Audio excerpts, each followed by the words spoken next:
In a world obsessed with comfort, pain is often treated like a system error, something to be medicated, deleted, or ignored. But a closer look into the nature of existence suggests that this might be backwards. What if suffering isn't a defect?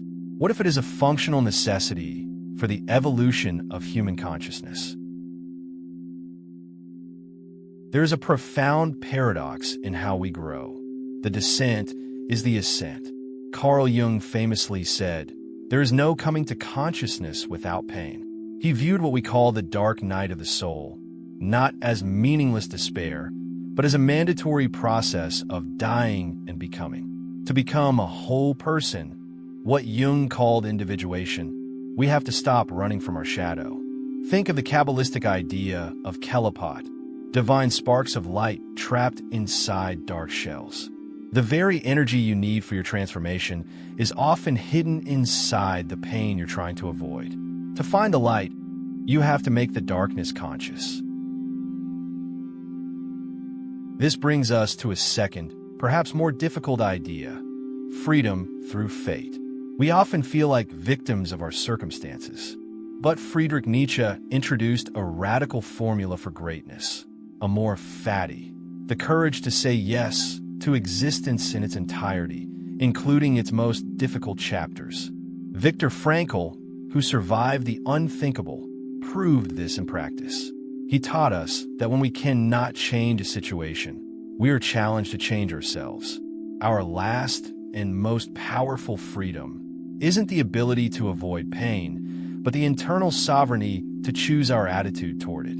As Frankl, echoing Nietzsche, suggested, "He who has a why to live for can bear almost anyhow."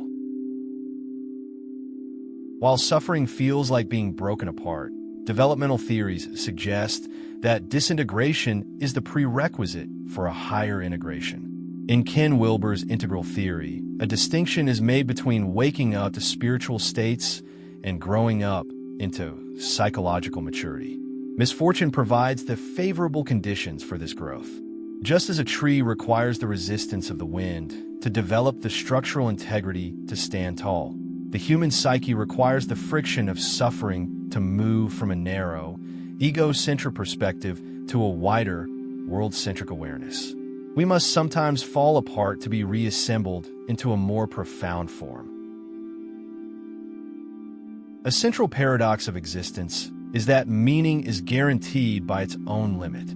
Existential theory argues that the finitude of life, the reality of death, is precisely what creates its value. If life were infinite, every action could be postponed forever, resulting in an existential vacuum.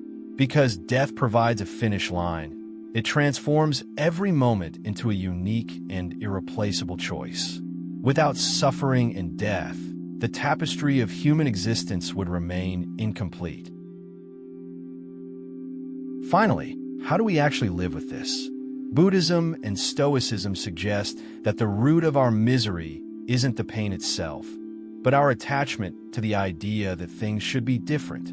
The paradox of liberation is that suffering loses its power the moment we stop trying to escape it.